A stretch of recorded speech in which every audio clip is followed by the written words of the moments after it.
50% infection rate.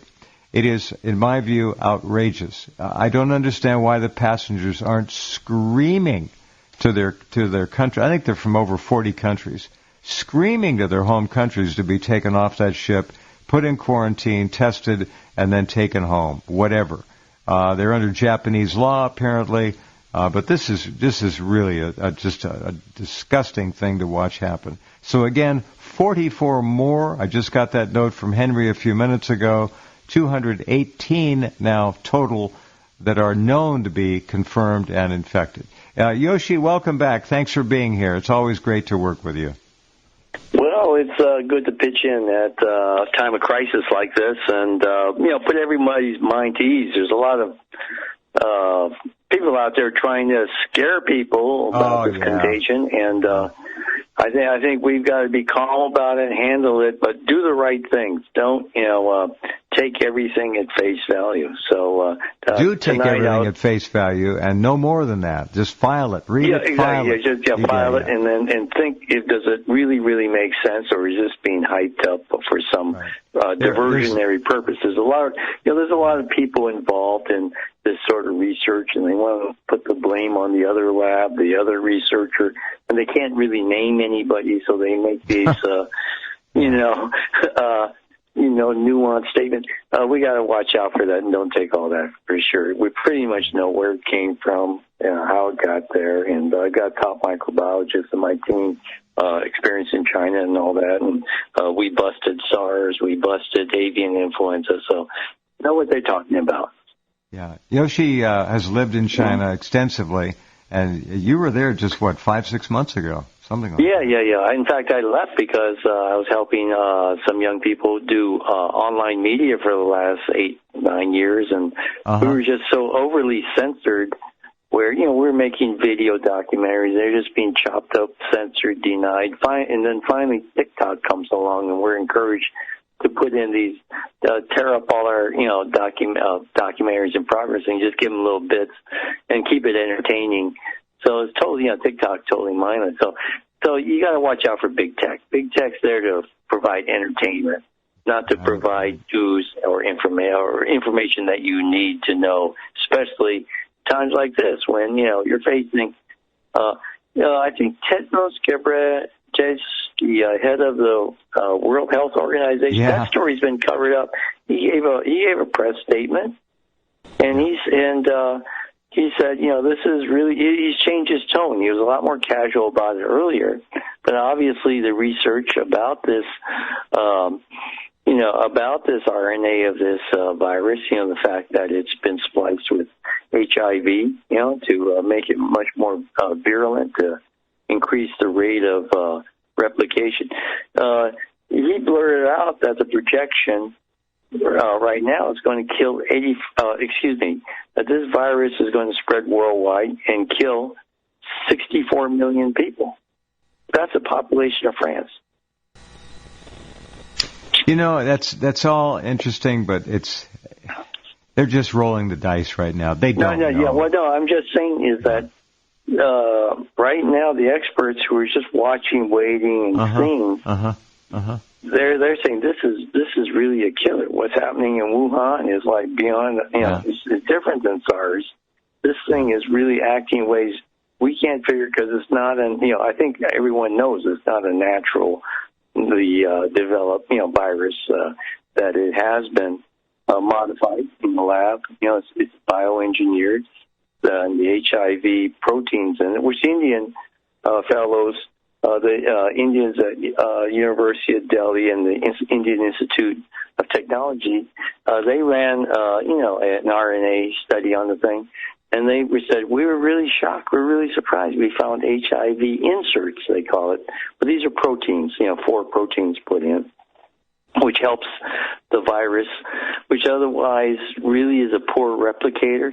It allows this virus to really, become massively efficient in replicating inside human cells. And these are mostly in your lungs, in your gut, or basically in your bloodstream. It replicates. So this is why people become super spreaders. This thing, as time has gone along, it's sort of improved. It's already mutated to improve that HIV function it has to penetrate your tissue and get to your blood, and then replicate millions of viruses. So countless millions. Trillions. If you run across somebody who has built up a very heavy viral load, they're still ambulatory. They may not be coughing. It may be seated in their digestive tract, or it may have gone for their heart. See, that's another issue that nobody's talking about. That's why these people are falling over dead in the street. They're not coughing and hacking. They just fall over dead. This thing kills the heart. Yeah, right. It's basically bursting. It is basically boring through the collagen in your basically your internal skin, your barrier, and getting into the blood. If it's in your heart and in your bloodstream, it goes through your lungs, gets in your bloodstream, gets in your heart. It can burst that artery, and boom, you're finished. I believe some people probably the brain also. So this thing, because of the HIV proteins, is like you can drill right through, your internal tissue and get to the blood. So, but I don't want to scare people. Okay, 64 million is really scary if that's the number. But what I'm really surprised about is no one's telling anybody how to protect yourself. Which to me, we developed this back during SARS. I've said this to your show before that we had to fight the hospital director, Margaret Chan, who went and who put all the money into vaccines, which are still under development in Hong Kong 15 years later. And they're still not released. Yeah, they're still not. They've made millions of dollars on this, and they're trying to market it to pharmaceuticals.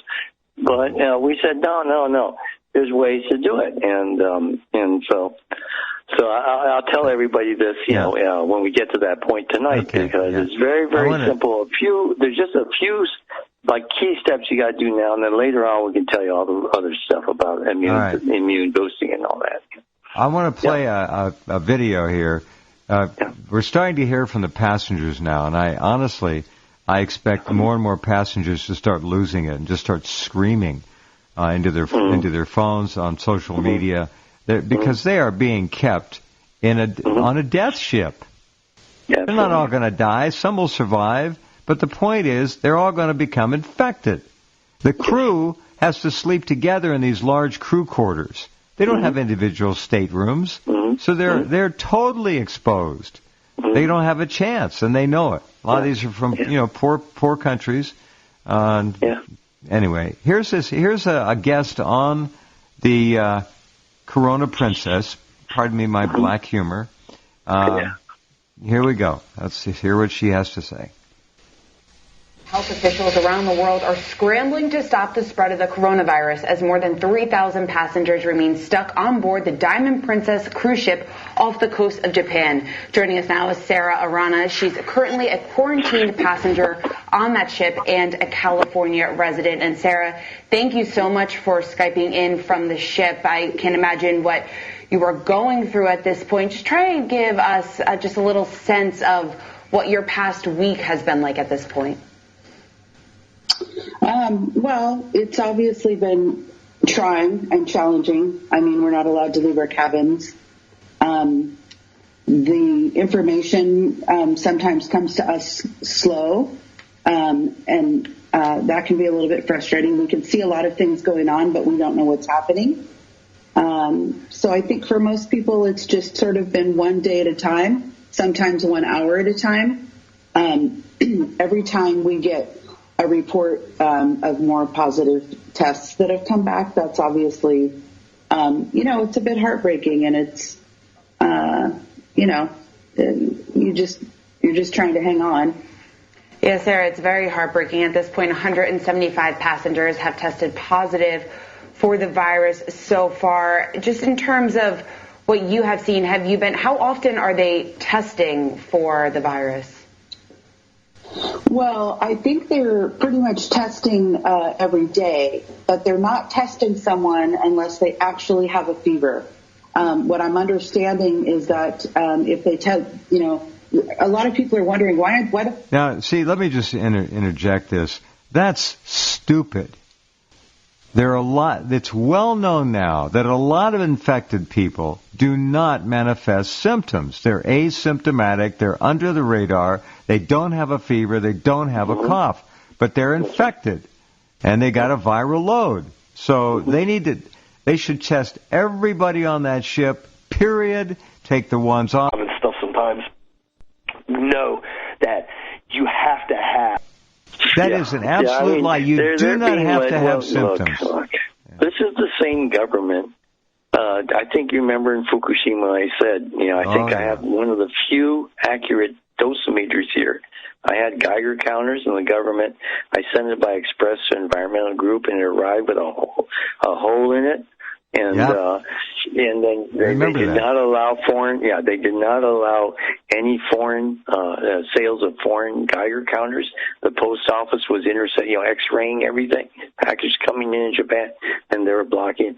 Same thing is happening again. They don't want people to have scientific tools in their own hands, because this is here to protect the government, not to protect your life. In fact, the passengers aboard that ship are an impediment to the government's cover-up of their role in this. I've said the Japanese government is massively involved in the engineering of this virus at University of Tokyo, Hokkaido University, and at the University of Wisconsin. They pay for the research there to develop this HIV insertion I guess splicing. You could call it augmented. Yeah, HIV augmented virus. The Ministry of Education, Sports, Culture, and Science paid for that research. So they essentially owned it, and they've worked on it ever since. So I said they've got all these people, aboard that ship, but also who, were exposed earlier by some mysterious man, 80 years old, who went from Yokohama to Hong Kong. And then it was a 2-week cruise. He went on one night, and got off in Hong Kong. Basically, I think to evade the airports, So obviously this guy has, my suspicion is that he is one of the boss of the Unit 731 alumni. So there is such a group. I don't know if you know that. The people who did the gas warfare, the human experiments, biological weapons in China and out of the Manchuria area. They had an alumni association after the war, trained students. They worked at universities and all that, did research and resumed their work for the U.S. Army, worked in the Korean War. So I suspect that 80-year-old man is sort of like the Don of this whole operation. He was the dean. How interesting. He had to leave Japan to evade arrest in case the U.S.-Japanese security treaty, and they could basically arrest him at any time for unleashing a weapon of mass destruction. Okay. Very good. Okay, let's get back to this video. Yeah. By the way, we'll talk more about Yoshi's work with fish and the polluted Yangtze River and how they participated in this whole thing. Yeah. All right. Back in a minute. Here we go with this video once more. We're basically self-reporting. We take our own temperatures daily, and if we have a fever, we call, and then they will come to your room and they do a swab, and you're lab tested, and then it usually will take a day, the next day, sometimes 2 days before those lab results come back in. Sarah, have you been given any guidance just in terms of when you could be let off the ship, I guess given the fact that you are healthy? Yeah. The 14-day quarantine is up on the 19th of February, and we keep being reassured daily that that is still going to be the case if we have not been re-exposed, which I have not. So, unless something changes, we are being told that we still are going to be released on the 19th. All right, Sarah Arana, thank you so much. All right. Okay, here's another one. I'm going to play this one, too. This is a crew member. Can I say something just very briefly? This is very dangerous. There's 400 Americans aboard that ship. 425. 425. And I don't think they should be allowed into the continental U.S. I think the American military, Central Command, FEMA, and so on. There's a lot of American-controlled islands in the Pacific, in American Samoa. Some of them are uninhabited. It's easy as heck for the Marines to set up camps there, have support ships, all the way up to the Aleutians if necessary for the really bad cases where, if we have to put them in a very cold temp area. But I don't think they should be allowed on American soil. I think they've got to be quarantined. The reason is that the ratio of people getting fevers to those that don't, the more people don't get fever, because this virus is so efficient at getting into your bloodstream that your body never detects them. There is no fever. Okay, so I'm afraid that probably at least 1/3 to half the ship has got the virus right now. I think there's no doubt about that. And so they're not going to ever show a fever. Even when they're dying, they don't show a fever. Okay? So they've got to be isolated in places where they've got a lot of fresh air. They're not in a city environment. And congestion is really bad. This is something I'll talk about in a minute. That is a big problem, is your indoor air quality. That is the number one problem in transmission of the virus, not just to others, but to yourself. I put a very heavy-duty ozone unit on my home HVAC system on the ducts. It's called, and I don't own stock in this company, it's called an air scrubber. If any of you out there have homes or condos, whatever, and you have your own HVAC system, you want to look into getting an air scrubber put on there as soon as you can. Ozone kills viruses and bacteria, mold, yeast, fungus. It will make the air in your unit safe, all right, whatever you got, all right? Okay, here we go. Now, this is a crew member on board I don't have enough time. I'm going to wait. We're coming up on a break here. But seriously, the ozone unit, I also got one for my car, all right? Air Scrubber makes a little one for the car, and there's a portable unit that they make. I think it's a very good company. My HVAC company handles these exclusively. But think about it. Yeah, I think it's not cheap. It's about $1,100 for one to put on your system. But it'll clean the air in your whole house whenever that fan is on. Even if you don't have heat or AC going, you can just put the system on to run the air, circulate the air, and it'll go through, and the air scrubber will clean all the pathogens, or virtually most all of them, out of the air. So if you've got some at home, it'll clean them out. So that's really important. Ozone. All right, we got about just a minute. Go ahead, Yosh. Yeah, and it'll get rid of pollen and all that. But there are really, for an emergency right now, people just need to get something. You just get you get a couple of small mini ones for like $50 for the car, about $12. Yes, it plugs into your, they have them. They have them on Amazon. Yes, in your cigarette lighter, it just plugs right in there. So those will help because you just put it near your head. The whole thing is you've got to disrupt the continuity of the virus. It needs time to penetrate your lungs, your tissue. You can stop it every night for 10 hours, 8 hours while you're sleeping. Just turn the little one on, put it on your little stand next to your bed, and let it run. And the ozone will not just clean the air; it cleans inside all of your ears, your nose, your throat, and your lungs. So it's the best thing. That's how I survived 6 months of SARS without a mask. I just turned this thing on every night, small one, worked fine. Wow, very good. Okay, I got one near my bed too, portable unit. Yeah, portable units. We'll be right back with Yoshi.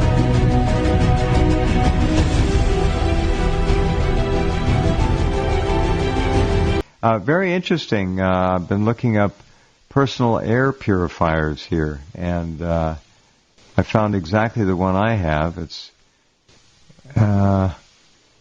called a Quiet Pure Mobile Portable Air Purifier by Aerus, A-E-R-U-S. I don't own any stock in the company. Aerus, A-E-R-U-S. It's the one I have in the car, and very nice. I'm going to read this, and then I'm going to play this next video. But this is, the FDA does not like people saying ozone kills viruses and bacteria. So they can't say it. But this is an instructive little piece of text. Because the need for clean, easy-to-breathe air doesn't end when you leave your home, we are thrilled to introduce the Quiet Pure Mobile Portable Air Purifier by Aerus, A-E-R-U-S. Perfect for the office, the car, RV, or hotel room. This handsome device is as easy to transport as your cell phone, about the same type size-wise as a smartphone, yet it will clean the air in areas up to 350 square feet. The Quiet Pure Mobile boasts its highly effective proprietary certified space technology Active Pure, which combines high-intensity UVC lighting with a state-of-the-art process that destroys over 99% of airborne and surface contaminants to create and maintain pristine living environments while on the go. Did you hear the word ozone in there?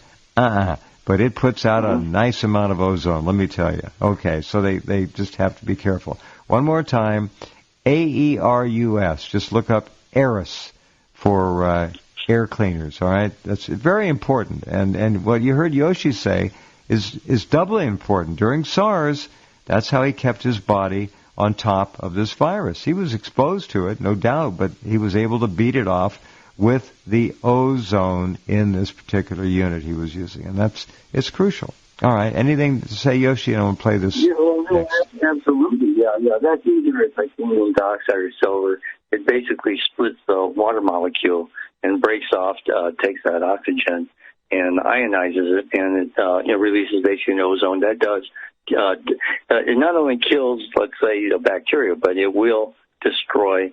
One bit of ozone would destroy like thousands of viruses in the air, and it will definitely protect your health.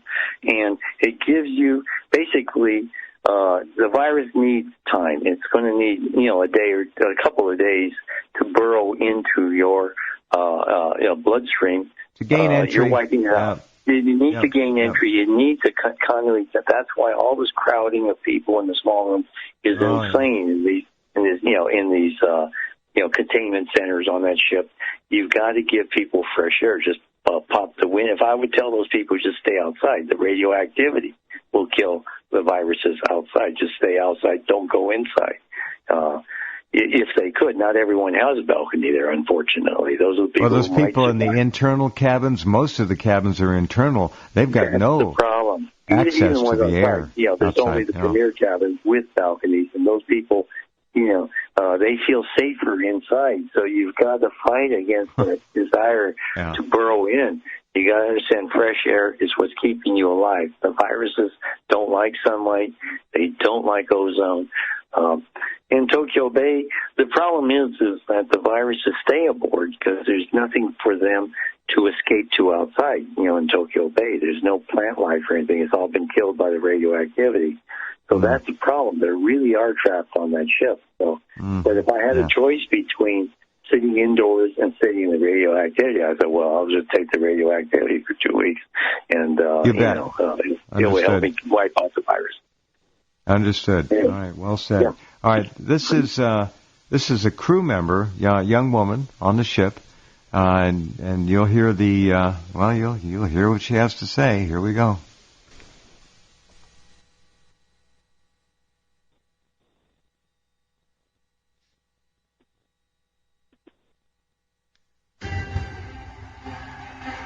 We got to watch. Sorry, CNN commercial, and the office environment. No exterior windows. They're all trapped in there.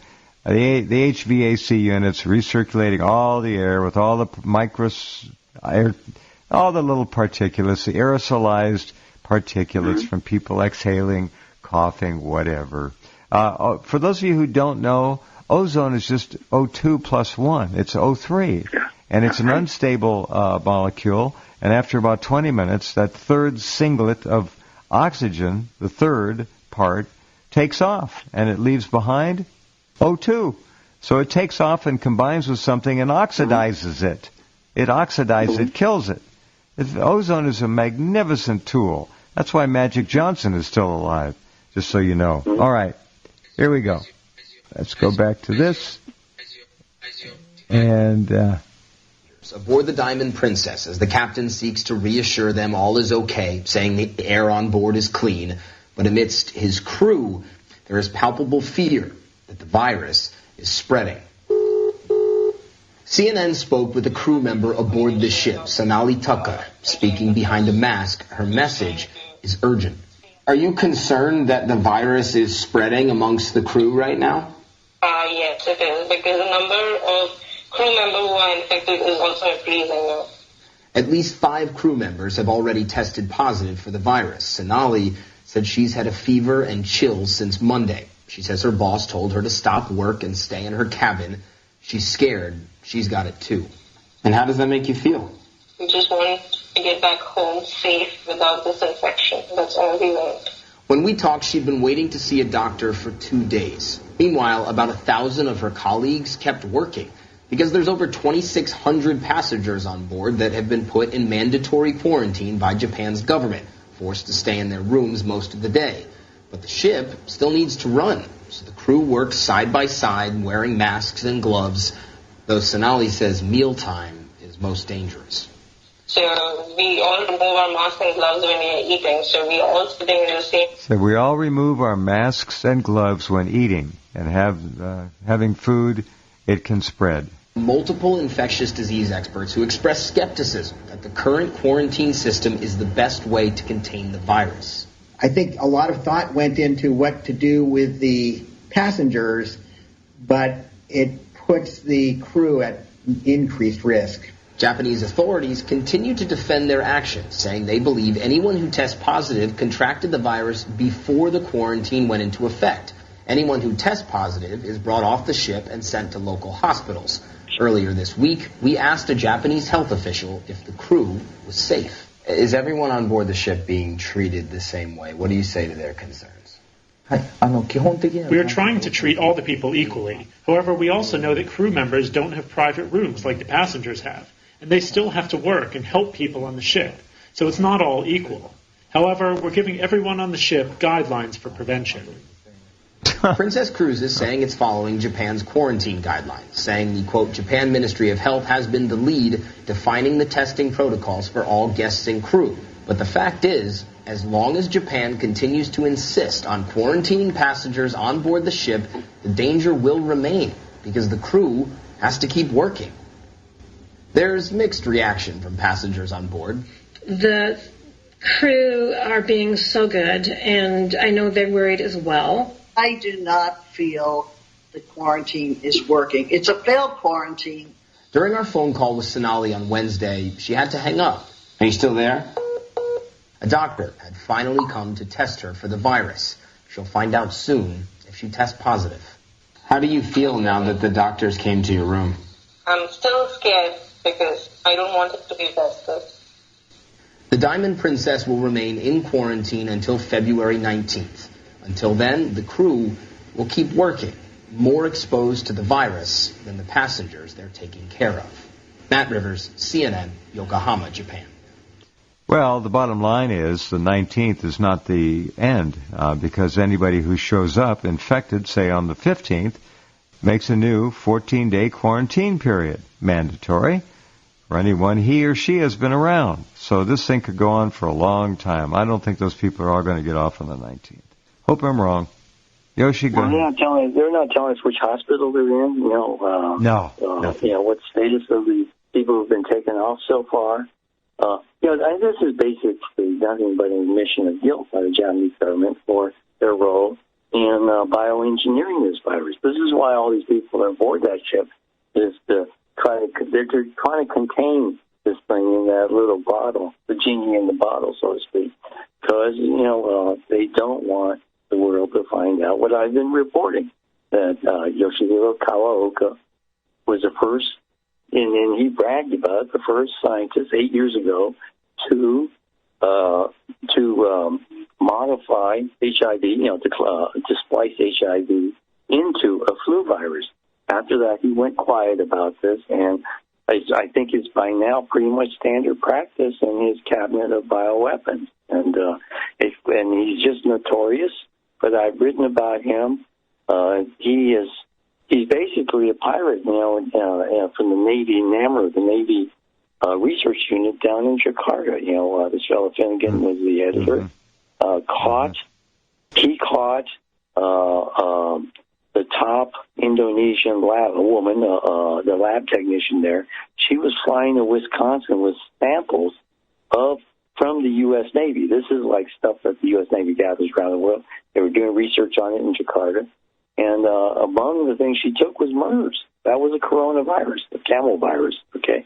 She took the MERS virus with her. Yeah, she smuggled it out. It came from Egypt, from Namru 6 to Namru 2 in Jakarta for further testing. They needed to do a lot more research on the thing with the professors there. She stole it, took it to the University of Wisconsin, and the microbiologists there were furious.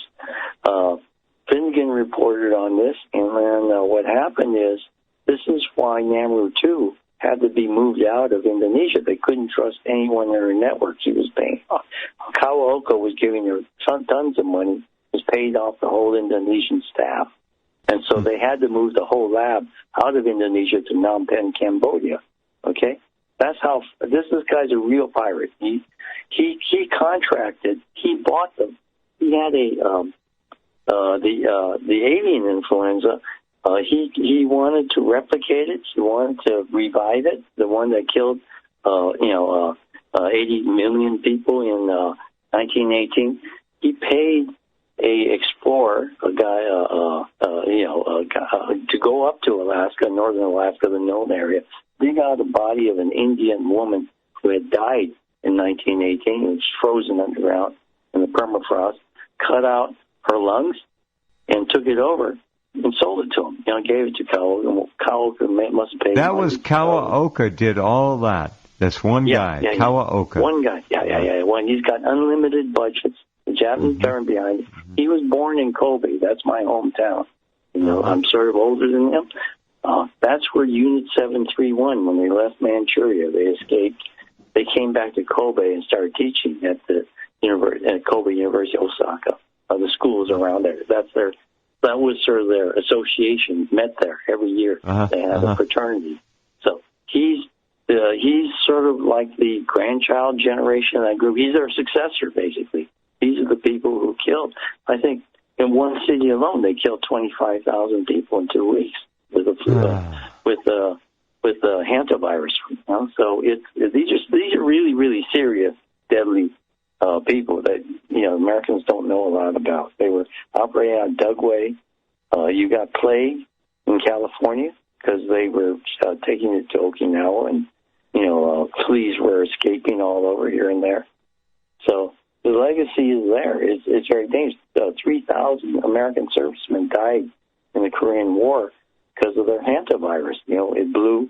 They dropped it over the Yalu River, but an adverse wind blew it back and killed 3,000 American servicemen. So these are really, really reckless, scientists who just have this sense of curiosity, this sort of love affair with viruses and bacteria, which is extremely, extremely dangerous. These are basically mad scientists. Sure. Okay. Yeah, I got it. Some of these other stories are very important that for those of you who are following this, you can go right up in headlines, and I've got some of the U.S. geopolitical news there. But right after that, we could jump into the latest. Let me just do some of these headlines for you. The CDC, as I said, has all but admitted that they are completely powerless to halt the spread of coronavirus here in the U.S. So you better get ready now. That's the headline. 11 quarantine camps near major U.S. airports are approved by the U.S. military. But as Yoshi said, what are they going to do? They should be on an island somewhere. That was a brilliant idea. No one else has said that but you. That's very smart. We certainly have that capability, and that's where those people ought to go. Don't bring them home. Not yet. Yeah. There's Clemente Island right off the coast of L.A. It's further out than Catalina. Yeah, San Clemente. Not San, but Clemente. It's called Clemente. Yeah, San Clemente Island. It's past Catalina. Yeah, that would be a perfect place to put people. There's other islands. It's a bombing range now. right? Yeah. So it's probably full of DU, but you could still set up certainly facilities there. Yes, they're offshore. Right. Just like Plum Island is offshore in New York. It's that's right. It's considered secure, but good luck to those people who got... Plum is pretty close in. It's surrounded by land on all sides, so it's in a channel. It's not out in the ocean. So I don't. It's crazy to bring these people back because it's going to spread and then it's going to become unstoppable. And you can't key on that 14 days. It doesn't work. It's the virus can say I'm not going to. I won't. It'll stay subclinical for up to 24 days. That's the word I have. Okay. And I just hate to say this, but this is exactly why illegal immigration is not good. It's not good to have million illegal immigrants. Let me have some fun. Who will not show up? Well, could the virus possibly come across the border? What border? Hell yes. Yeah. So. And there are a lot of Chinese in Mexico now, so yes, there are. You got to understand. There's reasons for borders. There's reasons, for health checks. There's reasons for customs and so on. I mean, they're good reasons. Even though you feel, why are you opening my bag and throwing away my sandwich? Well, because there's reasons for that. Because that sandwich could kill 1 million people. If you didn't, if you're so. So people don't understand the science of this. It's a dangerous world out there, as we're finding out now. And people here are very, very lax. And in the Japanese government, you see, they're really quarantining these people. They're not letting them run around Tokyo. They're picking people up, and people are disappearing in Japan. So they're it's an iron rule there. Same thing in China. Whole cities are locked down.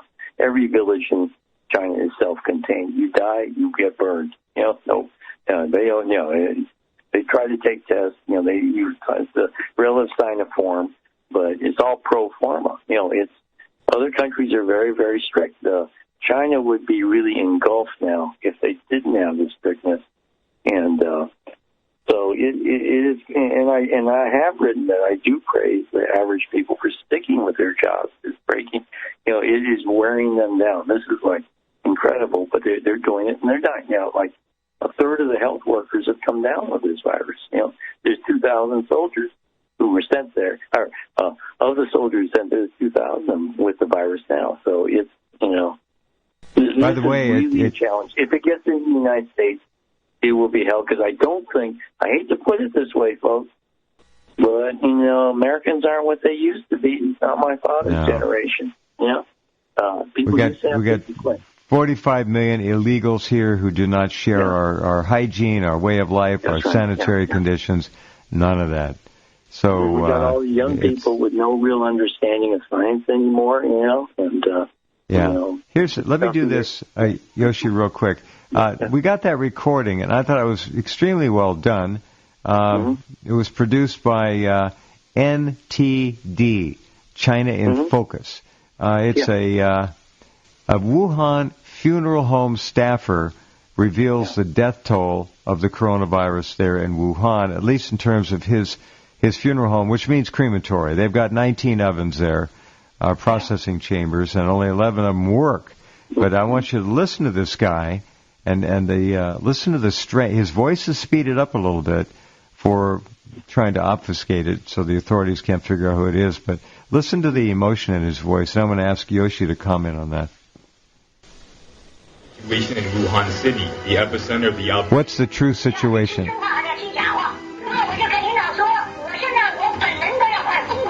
This investigative... The truth is, I'm going to break down at any moment, she said. Any moment, or he said. China began really. The amount of bodies we transport and cremate are 4 or 5 times the normal amount each day. And what's the true situation in Wuhan City, the epicenter of the outbreak? You want to hear the truth or not? The truth is, I'm going to break down at any moment. This investigative report by NTD aims to find out. It's a tale of two cities. Wuhan, the All right, let me move into this interview here with this funeral home worker. Are you able to finish the current workload? Just the current workload. How do you feel? Can you do it?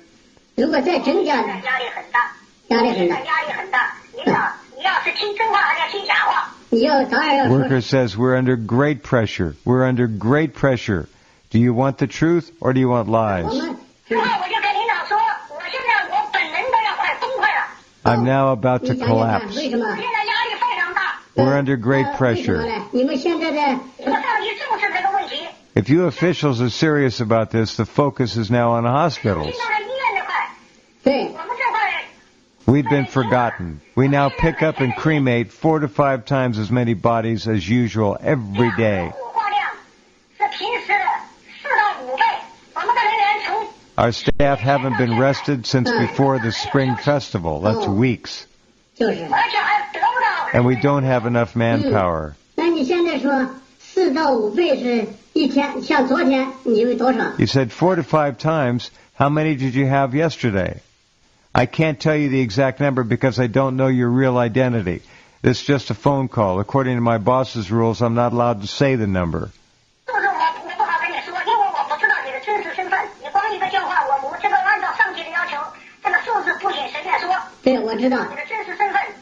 I don't know who you really are.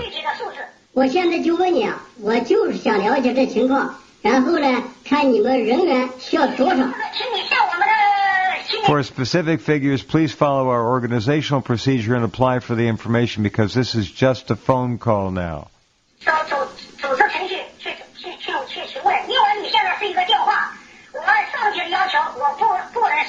I'm required not to disclose the number.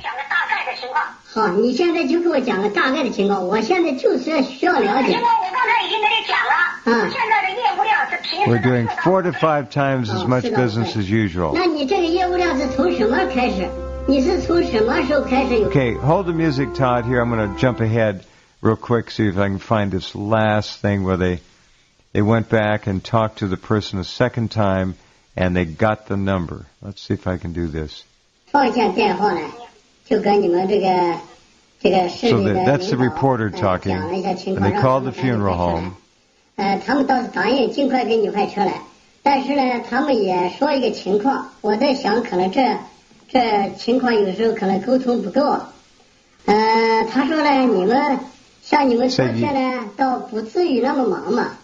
to bait her, or bait the man.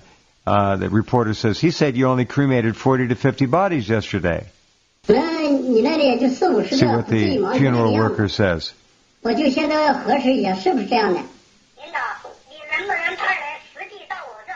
You can send somebody to see my office or our place yourself. Come to our office, check our records, and see how many times we sent vans out to pick up bodies.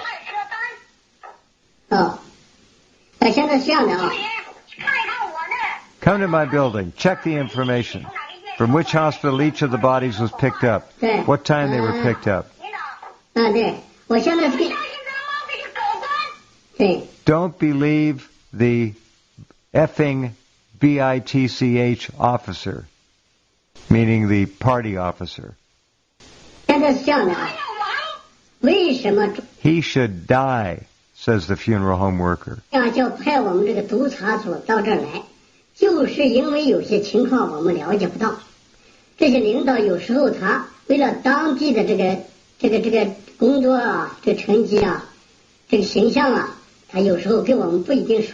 one more, I'll see if they get it.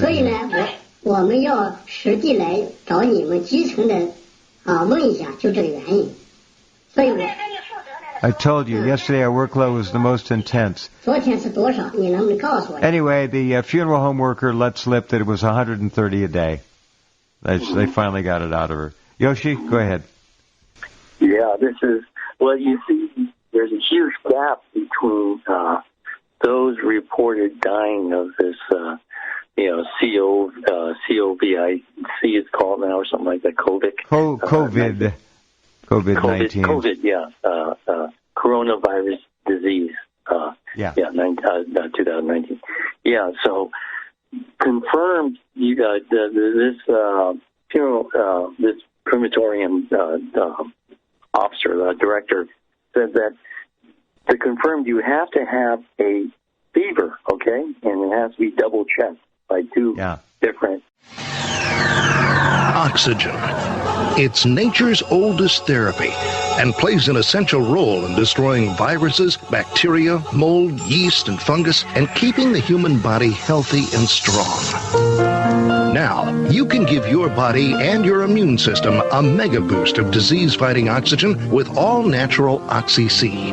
With so many people now leading a sedentary indoor lifestyle, most are in a chronic state of oxygen deprivation, which sets up a perfect environment for disease, general fatigue, and a host of other symptoms. Oxy-C is yours in simple, convenient capsules. Nothing to mix, nothing to hassle with. Take it with juice or water anytime. Feel a cold or flu approaching? Have no energy or spark anymore? Try all-natural Oxy-C and prepare to be amazed. Oxy-C is only available from New Earth Health Solutions at Rense.com. Look for the New Earth banner at Rense.com. Are you prepared for the future? Do you know how to navigate past the upcoming dangers before it's too late and seize budding opportunities before others do? Forecasting worldwide since 1980, Gerald Celente, publisher of the Trends Journal, provides timely and accurate trend forecasts that have earned him the reputation as the most trusted name in trends. The proof is in the hundreds of accurate forecasts Celente has made over the past 30 years. The 1987 stock market crash, the clean food trend, the dot-com bust. The Trends Journal alerts subscribers to early, subtle signs of crucial trends that will shape our future. It allows readers to anticipate change, recognize the implications, and take proactive strategies. Put your money where your mind is with Gerald Celente's brilliant and indispensable Trends Journal. Go to trendsjournal.com or call 845-331-3500. That's 845-331-3500. Known worldwide as the most consistently fascinating, informative, and unique program on radio, the Jeff Rense program can be yours to listen to anytime, anywhere, whenever you want to hear it. For pennies a day, our subscribers can download any of Jeff's thousands of programs featuring a treasury of newsmakers, researchers, eyewitnesses, and incredible subjects, all in MP3 commercial-free, crystal-clear 56-bit digital sound, and take these often unforgettable programs with them wherever they go. As a subscriber, you can also listen live at airtime, online, anywhere in the world, or browse through our archives of over 6,000 hours of legendary broadcasts. Subscribe now by taking the link at the top of Rense.com and enrich your mind with the most unique panorama of vital information and the best independent, honest journalism in radio. Look for the Subscribe Now link on Rense.com and give yourself the knowledge you need for these unprecedented times. If you've been listening to this program for any length of time, you'll know that Fukushima, the greatest calamity in history, has now, as I've been warning since 3/11, killed off virtually the whole North Pacific Ocean and especially up and down the entire West Coast. The radiation is migrating inland and is moving across the entire country. There's only one proven defender to radiation exposure, the brilliant Chernobyl-proven discovery of Dr. Michael Kiriak, which combines the 4 most potent and powerful algae on the planet, imported to the U.S. and known as Bio's superfood. I've taken Bio's